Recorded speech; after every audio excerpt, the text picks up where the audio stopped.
দেখবেন ধর্ম জীবনে, অধ্যাত্ম জীবনে এই দুরকম হয়।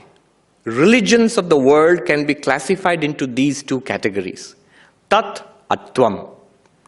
একটা হচ্ছে ঈশ্বর কেন্দ্রিক, তৎ কেন্দ্রিক, আরেকটা হচ্ছে ত্বম কেন্দ্রিক, সেলফ এনকোয়ারি বেসড। জীব কেন্দ্রিক একটা, আরেকটা ঈশ্বর কেন্দ্রিক। দুরকম ধর্ম হয়। আমি মানে কি বলছি, দেখুন কিছু ধর্ম আছে যার সেন্টার হচ্ছে ভগবান, it's a search for god. যেমন ক্রিশ্চিয়ানিটি, ইসলাম, জুডাইজম। হিন্দু ধর্মে তো অনেক এরকম আছে, শাক্ত যারা, যারা বৈষ্ণব, যারা শৈব। ক্রিশ্চিয়ানিটির সেন্টার কি? God father in heaven. ইসলামের সেন্টার কোর কি? আল্লাহ, জেহোভা। জুডাইজমে, শৈবিজমে শিব, শাক্ত পথে হচ্ছে দেবী, বৈষ্ণব পথে Narayan, Vishnu. God, basically a God centred religion.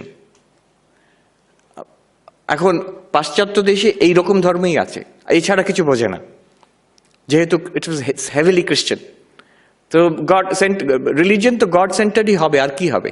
না, আরেক রকম রিলিজন আছে যেটা আমরা ভারতবর্ষে খুবই ভালো করে বুঝি প্রাচীন সময় থেকে। ভাবুন বৌদ্ধ ধর্ম, কোনো গড সেন্ট্রিসিজম নেই সেখানে, ঈশ্বরের কথাই নেই সেখানে। ঈশ্বরের বিষয়ে মৌন থাকছেন, অ্যাগনস্টিক অ্যাবাউট গড। তাহলে কি বৌদ্ধ ধর্ম কি নিয়ে? নিজের ওপরে বিচার করে, এই যে জীব, তার নির্বাণ লাভ কি করে হবে, এটাই হচ্ছে the whole centre, the core concern of Buddhism. শুধু বুদ্ধিজম নয়, জৈনিজম, এটাও কিন্তু এনকোয়ারি ইন্টু দ্য সেলফ। সেখানে ঈশ্বরের কথা নেই। হিন্দু ধর্মের মধ্যে আবার গড সেন্টার যেমন আছে, আবার সেলফ এনকোয়ারি বেসডও আছে। আমি সেলফ সেন্টার্ড বলছি না, তাহলে ভুল মানে হয়ে যাবে।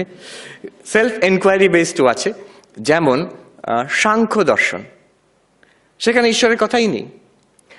পাতঞ্জল যোগ দর্শন, সেখানে ঈশ্বরের কথা আছে, বাট ঈশ্বরের স্ট্রিক্টলি মার্জিনাল।